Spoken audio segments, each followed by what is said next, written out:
woke up like this. So, later na lang ulit. Kakain na po ako ngayon.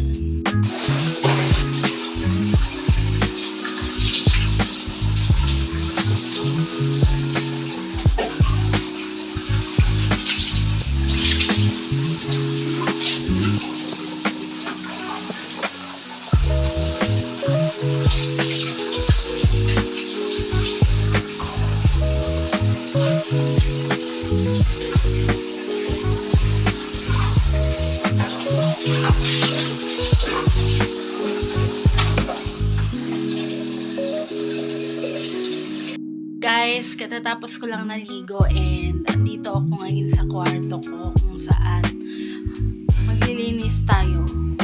Samahan niyo maglinis, mga ka-loyalties. Situation natin right now, hindi pa siya gaanong ayos, pero ang naayos ko na here is yan. Okay na yan. And ito. Yan guys. So, hindi ko na binigyo yung una kasi para mabilis ba. Yan. Ito naman yung next natin na gagawin. Then, itong kama ko. And, yun lang. Lagyan ko ng ng ilaw-ilaw dyan. Siguro, ikakabit ko ulit yung natanggal dyan. Yun na. O, diba? Tsaka yung laundry area ko.